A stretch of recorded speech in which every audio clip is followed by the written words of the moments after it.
Welcome back. This is chapter 109, depth versus quality of response. We are on day 3 of a basic hypnosis training.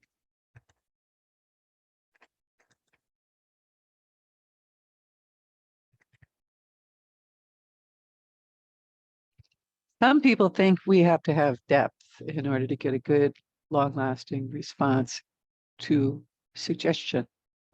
Since depth varies according to the environment and the person's state of mind, notice the signs of depth as they are occurring and focus on the quality of response. A person does not have to have deep hypnosis to have good quality response. Let me back that up and say, if I'm doing surgery, I want to have deep trance. When I'm doing dental work, I want to have a deep quality of response. So when I'm dealing with medical applications, I prefer to have a deep quality of response. Do I need to have that to get a good response to suggestion? No. You can see it with marketing. You can see it with parenting. Anything that a person hears that they accept is a response to suggestion.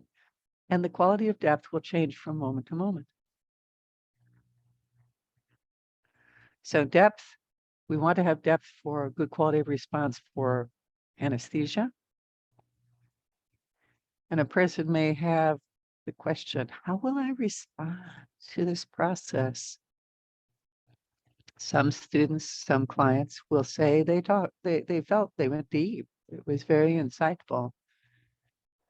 And you may be curious about how you are at this very moment, being transported into a realm where hypnotic suggestion is possible, where the door to the amazing capacities of your mind to learn new things and recognize resources that may have been present for some time, or new opportunities to achieve goals and dreams is always available, ready to serve you in remarkable and wondrous ways. Perhaps you want to participate in hypnosis, or maybe you have some reservations about how it will work for you. Perhaps you are seeking therapeutic treatment and are ready or eager to improve some area of your life. The level of your desire will often determine the quality of your response to suggestion. Even a slight or light trance has a capacity for good, long-lasting results. This is when you have a desire for change, a readiness for change, and a willingness to change at this moment. So why is it that we would have to have a deep state for effective hypnosis? What kind of depth? A depth of relaxation,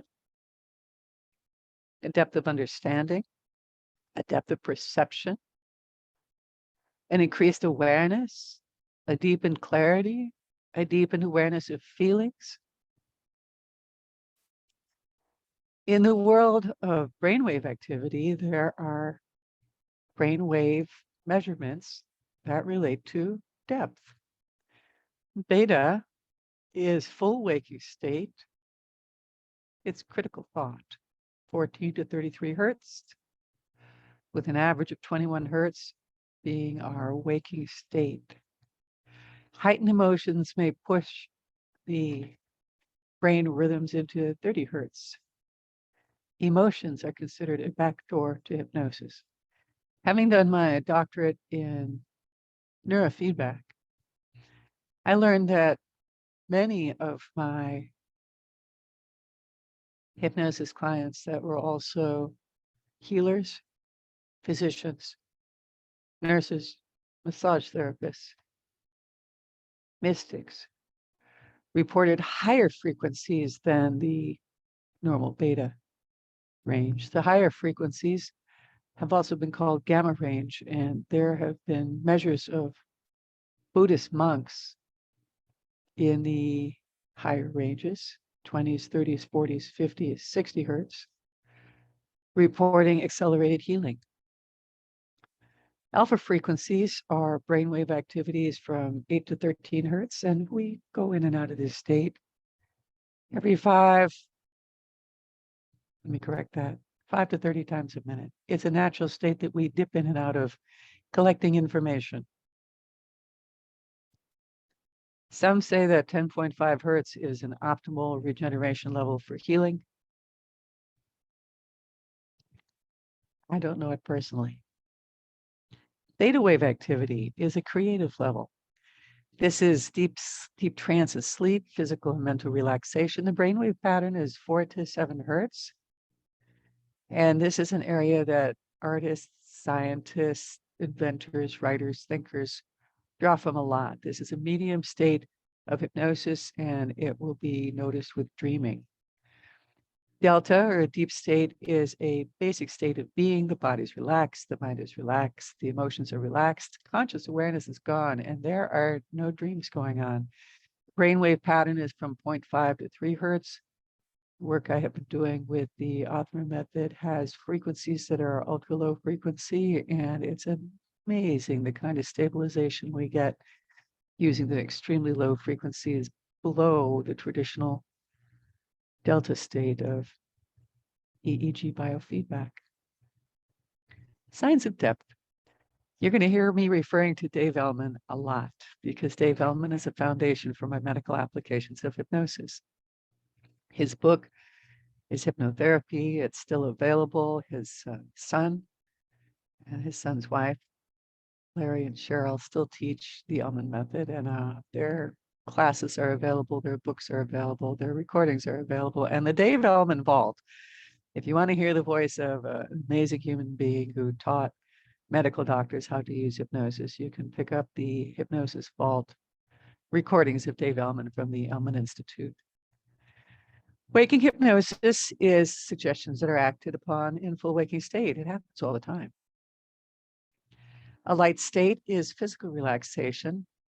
Somnambulism, which is a goal when we want to do regression work and allows us to enter the depth needed for medical applications, is physical and mental relaxation. The mind can go blank at this point. We can put numbers aside, have number loss. And the only thing that prevents this deep relaxation is some form of fear. The Esdale state, or the coma state, this is when it's claimed that people get stuck in hypnosis and that they refuse to follow any more suggestions, including the suggestion to emerge from trance.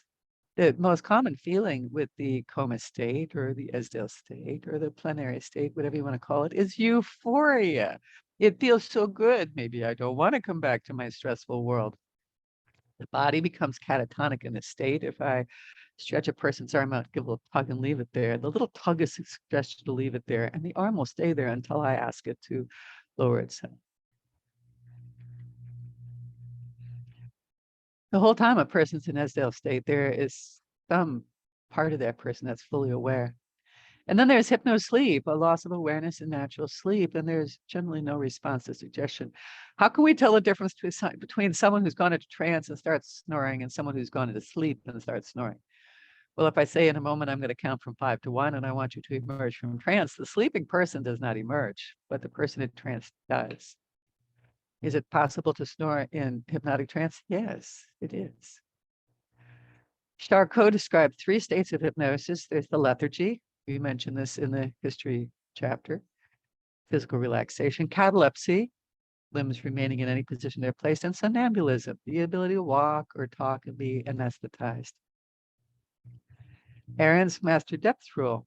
I received this in 1985 from Jerry Kine at Omni Hypnosis. The first state is a light state of trance, and the person achieves eye catalepsy. We'll be practicing these things during our suggestibility chapter. The second state is large muscle catalepsy. The arm becomes rigid, stiff and rigid, so stiff it just won't bend no matter how hard you try. The harder you try and bend it, the stiffer it becomes.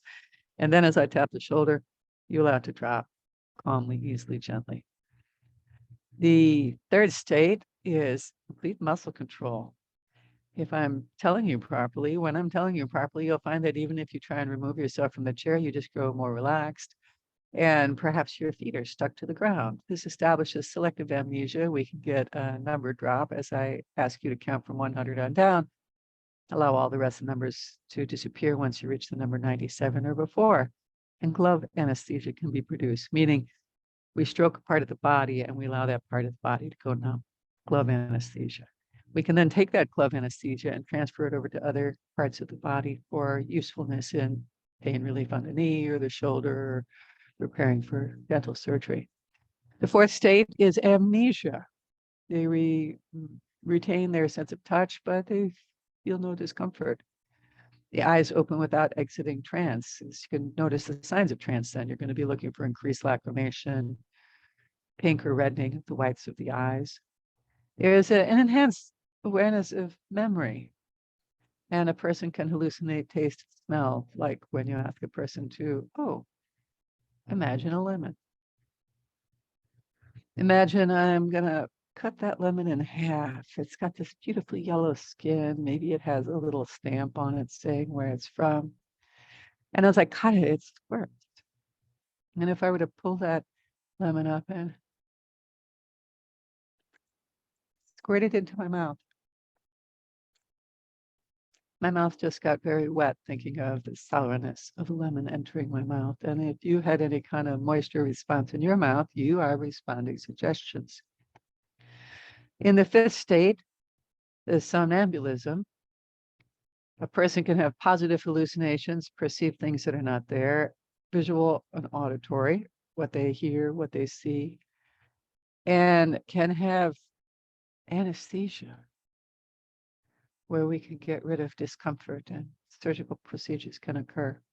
And the sixth state is negative hallucinations, where I don't notice things that are there, like the background sound of the siren going by, reassures you all is well in the outside world. And then I remember to forget listening to the sound of the siren. It's no longer a distraction, it's a deepener. And a person in the sixth state of depth can have no response to suggestion and experience coma state.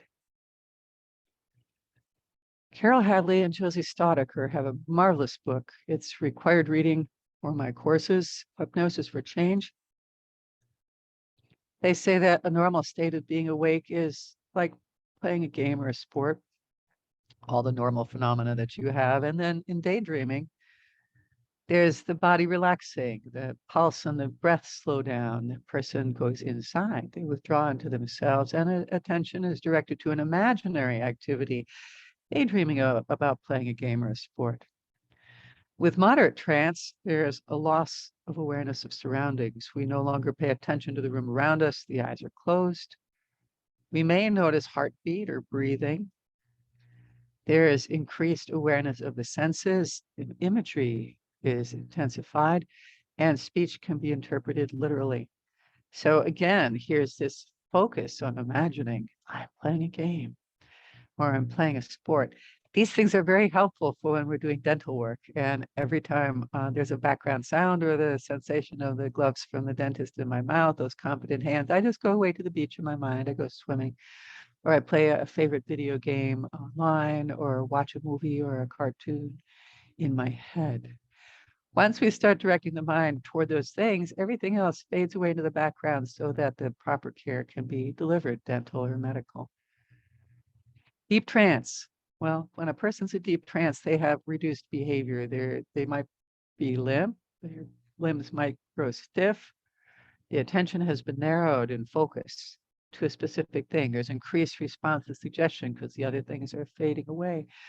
We can create illusion of the senses. We can lose auditory receptivity. There could be the fading in and out sensation of I'm hearing your voice and then it's fading away. And the environment, I didn't even notice the train going by. I didn't hear that siren going by. When you check at the end of a group, if there's been loud sounds in the backgrounds.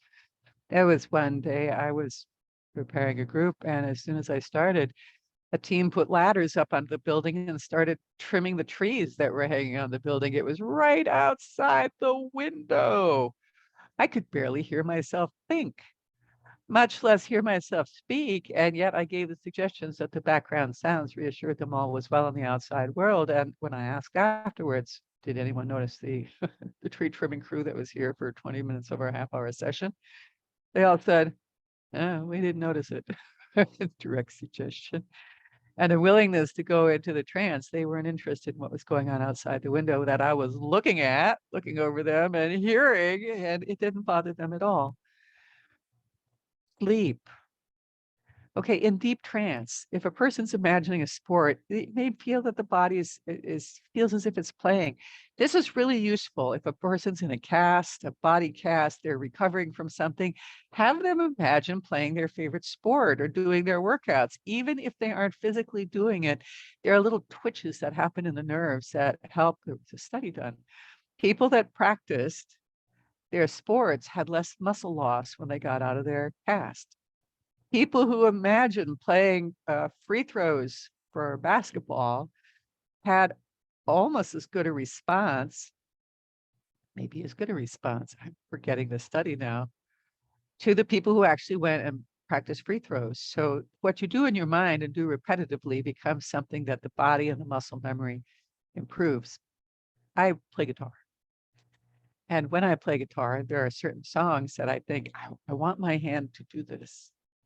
There was one song I was learning was a pluck, pluck, slap, pluck, pluck, slap. I'm moving these fingers, I'm moving these fingers. I spent 10 days working on that pluck, pluck, slap routine with this hand. I couldn't get it. I was so frustrated that I put the guitar down for a week, and when I picked it up, the pattern was in place. I practiced it so many times that I got so frustrated that I couldn't do it that I put it aside, and when I picked it up again, I was surprised to find out my muscle memory had finished learning the pattern that I had applied myself to so diligently. Creative geniuses do this too. They'll apply themselves really hard towards something and either get stuck. That's the technical term. I'm stuck. I can't figure it out. And if they put it aside and let themselves rest, things will percolate up from the unconscious mind to find new solutions to old problems. And then there's the depth of sleep. All voluntary movements are suspended. And there is a reduction or absence of conscious thought. Maybe you're dreaming of playing your sport or playing your game. Hadley and Staudinger claimed that the three middle levels are the ones in which behavior modification is open to suggestion. So we're talking about the three middle ones, which is daydreaming, moderate trance, and deep trance. According to Hadley and Staudinger, wonderful writing. I highly recommend this book. And then there's the Husband and Davis depth scale, found in the Lacron and Bordeaux Hypnotism Today book, which is also a required reading for this course. There are a full, complete list there. What is most relevant for me for this class is that deep or somnambulistic state has color sensations experienced. We will be using colors in this class for breathing, for increasing relaxation. And what are we doing then? We're bypassing logic and going into the imagination for a deep or somnambulistic state. Color is the deepest state of workable hypnosis for the purposes of this class. When you elicit color, you bypass logic. Somnambulism. This is a gold standard. Working with depth theory, you want to get the person into a deepest state as possible. In the lighter states of consciousness, the conscious mind, the critical faculty can say, is this really working? In a deeper state of relaxation, the thought is generally, oh, this is working. Somnambulism is the royal road to the subconscious. It facilitates hypnotherapy. We're going to be striving for this for our second class, the Hypnosis 200, because we will want it so that we can do amnesia, age regression, and for the purposes of the Hypnosis 300, anesthesia. When we want to achieve somnambulism, we start with an induction. We use fractionation for deepening and compound suggestions for well-being. And then we test for amnesia. Here's an amnesia test. So if you'd like, close your beautiful eyes.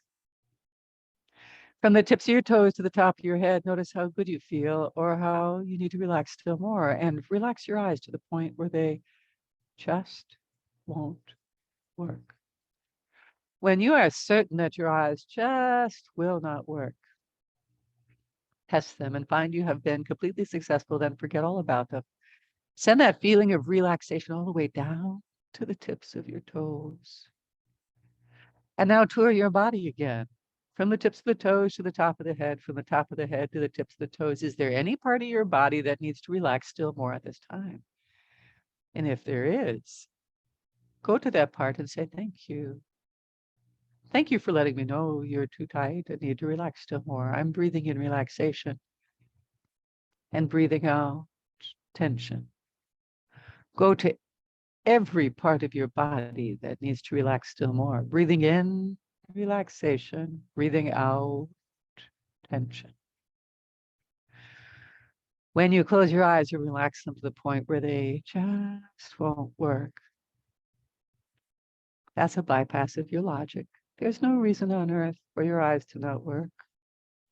But you have decided, I wonder, I wonder what it would be like. That's mental relaxation. And then you tour your body with progressive relaxation, or as you're doing right now, and you check, is there any part of my body that needs to relax still more? That's physical relaxation. This next part is an emotional relaxation of bypassing logic. In a moment, I will ask you to count from 100 on down to 97. By the time you reach the number 97 or before, find the rest of the numbers are gone. With every number you speak, go twice as deeply into relaxation as you are right now. With every count, the numbers go further and further, deeper and deeper. You will relax so deeply that you will find it more and more difficult to remember the next number because it's just too much effort. Want that to happen? Watch it happen, allow it to happen. Because you are so relaxed, you cannot remember, the numbers just disappear. You can resist this if you choose. That's not what you're here for. Allow your subconscious mind to do its perfect work. Begin counting now and watch them disappear. That's right. Let them go fading away, relaxing them right out of your mind. Deeper and deeper down. And then notice, are all the rest of the numbers gone? And if you haven't hesitated in counting or began speaking and stopping, you have aphasia. This is a false somnambulism. It indicates an unwillingness to talk instead of an inability to remember. It can be a gateway to true somnambulism.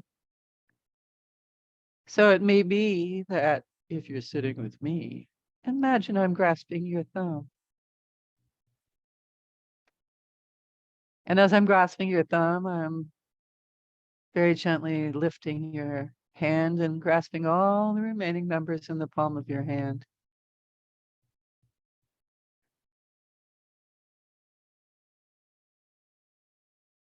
And then as I drop this hand, the hand drops with a plop and all the rest of those numbers drop out until you desire them again. Watch all those numbers drop out, let them go, and they will drop with a plop.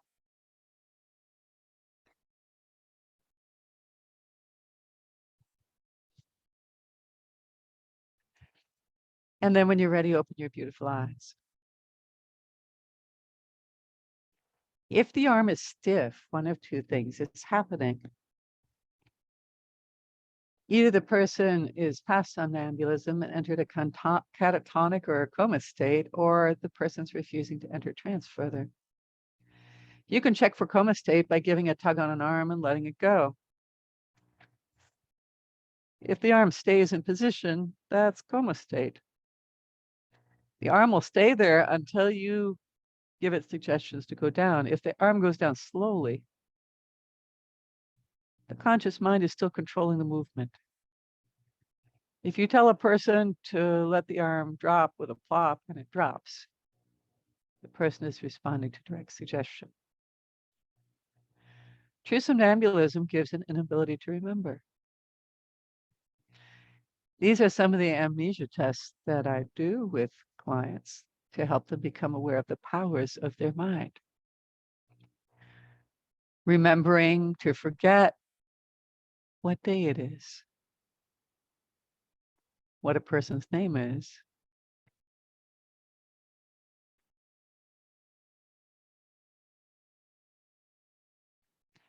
the number loss is one of the first signs that allows us to recognize I have somnambulism with this person. And when we're done with the session, all the numbers are back now.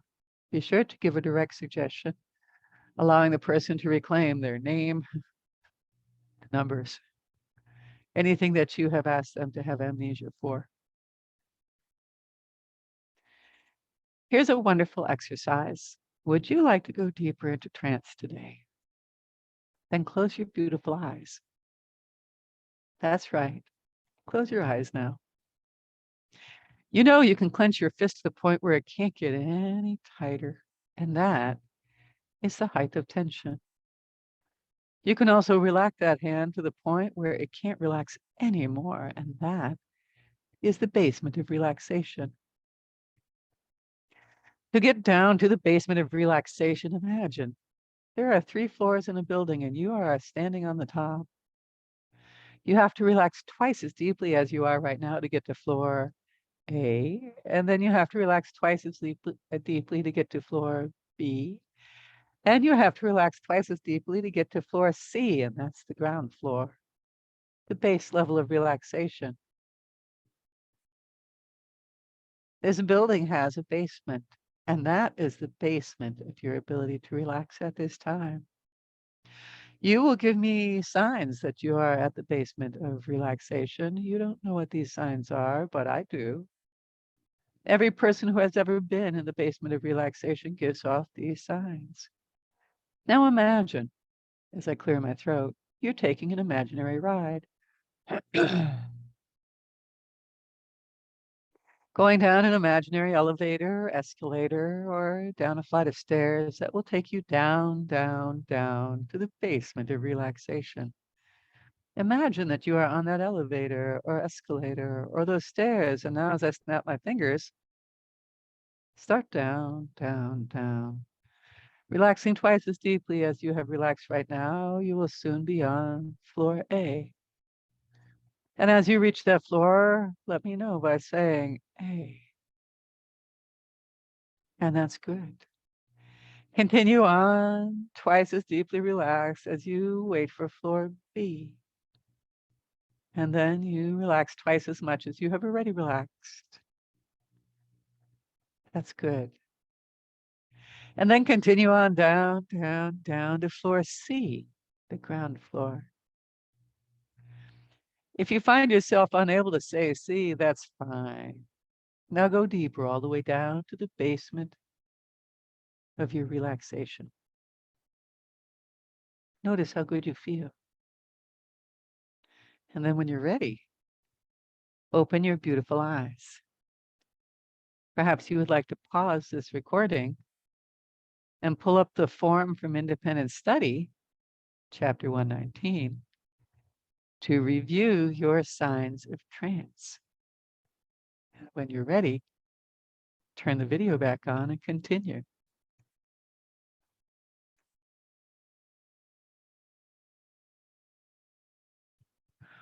When the coma state is reached, the person will not want to speak and will not respond to suggestions to move. This applies to large muscles like the arms or the legs and the small muscles like those around the eyes. When an arm or leg is lifted, it will stay in the position it has been placed in. There's a balance between the extensor and the flexor muscles, so good that the position is received and maintained easily.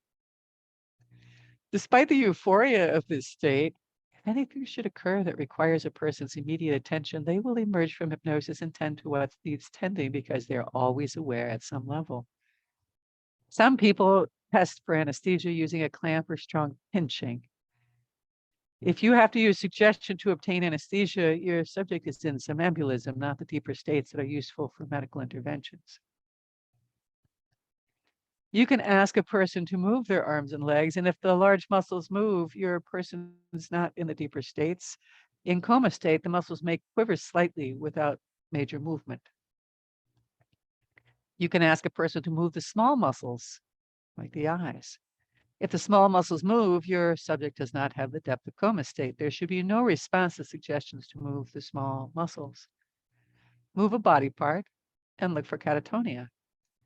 It can be produced in light trance, but is effective when reviewed as a fourth step in a check for coma state. No suggestions. This catatonia must be occurring spontaneously. Medical applications for the coma state. When a person is preparing for surgery, it's good to have either a recording, hypnosis recording, or someone who is trained in hypnoanesthesia available to be of assistance. Direct suggestions are very helpful. It's going great. It's going well. You're doing a wonderful job. The person receiving the medical care enjoys receiving suggestions like that. If physical cooperation is required, the person can be brought from the basement to floor C and taken back down to the basement when physical assistance is no longer required, say moving from one gurney to another, or moving off a surgical table onto a gurney to be taken back to recovery. The coma state is really great for dealing with arthritis, PMS, cancer, headaches, and helping immobilize someone in a body cast and labor and delivery. The hypnosis will find extremely useful applications in these areas through direct suggestion, through post-hypnotic suggestions when a person has been preparing for the upcoming procedure, even when pain is not occurring at the time of the coma state. Here are the questions for chapter 109. What is the deepest state of workable hypnosis in the Husband and Davis depth scale? What is an indicator of somnambulistic state? What is aphasia and how do you know it? What is referenced with BATD, beta, alpha, theta, delta? Is depth required for a person to respond to suggestions? When is depth recommended? And what is a reliable sign of light trance according to Aaron's master depth rule? Thank you for your time today. As you leave this room and re-enter your real world, may your unconscious minds find new solutions for anything new that comes upon you that you prefer to have new solutions for. And may you live an excellent life with humor on a daily basis. Thank you.